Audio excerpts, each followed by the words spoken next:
बहुत सारा पुरस्कार है और जो रोड किंग शंभू भैया और हमारे सुभाष भैया की भी तरफ से बहुत सारा पुरस्कार मिला है।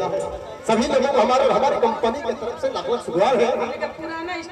आर्मी बरखा जी हमारे गार्जियन लोगों को कहना है जी ये जवानी आप हो जाए, यदि पानी पानी हो जाए, ये जवानी आप हो जाए और कतरा शराब हो जाए। अरे कल तो खराब हो नहीं था तो आज ही क्यों ना खराब हो जाए। पर्सनल हम शंभू जी से ये बात कहा, बहुत सब पुरस्कार उनको नमस्कार करती हूँ। शुभ फायर ब्रांड के निवासी की तरफ से बहुत सारा पुरस्कार मिला है। भैया इधर है कभी मैं भी उनको शुक्रिया अदा कर दी, मगर किस बात पर दिए चलिए आइए। सोना का कहा था नहीं कि दिल लगावाला के का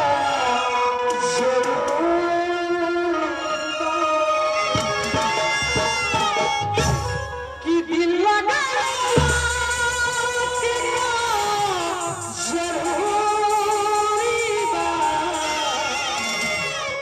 निमन चेहरे से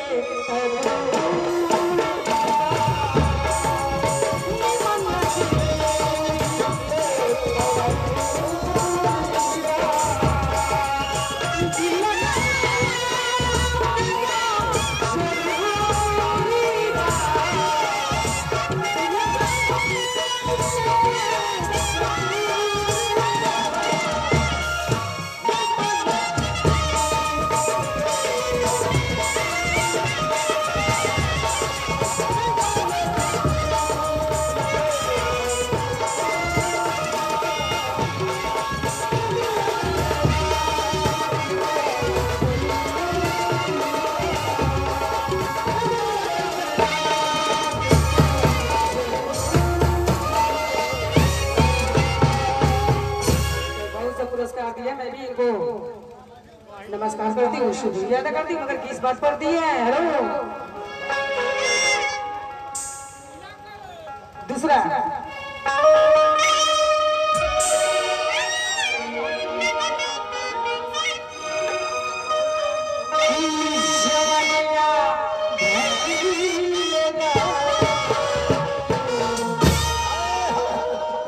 जवानी बड़ा खराब चीज है, बर्बादों को दी है न आबादों को दी है। भाई ले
छल के कमर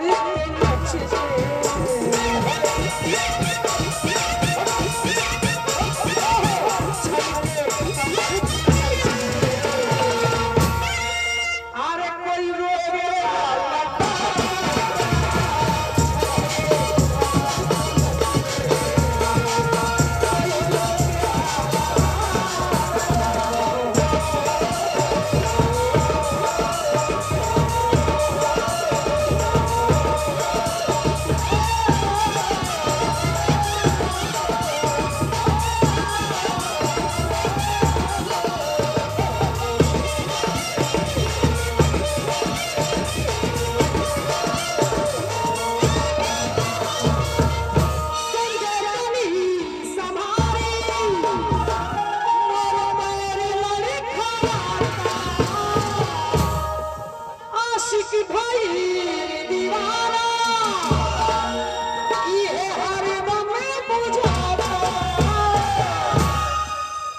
संजय तनी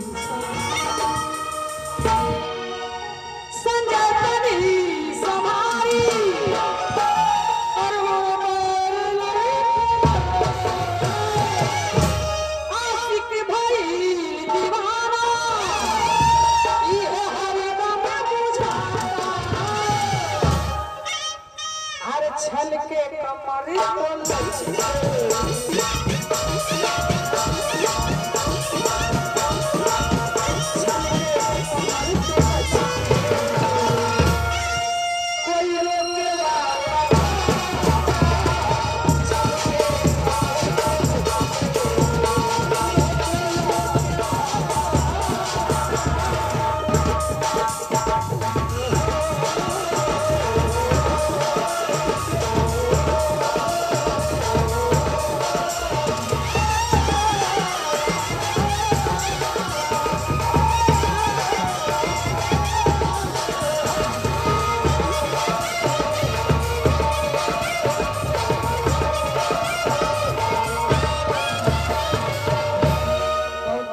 और आइए दोस्तों हमारे गांधी स्कूल की तरफ से बहुत सारा पुरस्कार और इन्हीं के साथ साथ माननीय रवि जी जो दौलतपुर से चल कर है माननीय रवि जी की तरफ से शानदार पुरस्कार जो दौलतपुर निवासी है माननीय रवि जी उनके भी तरफ से बहुत सारा पुरस्कार मिला है और भैया लोगों ने एक शानदार ज्यादा फरमाए। तो मैं भी उनको जो पुरस्कार दिया मैं भी नमस्कार करती हूँ शुक्रिया अदा करती हूँ और क्या कहती हूँ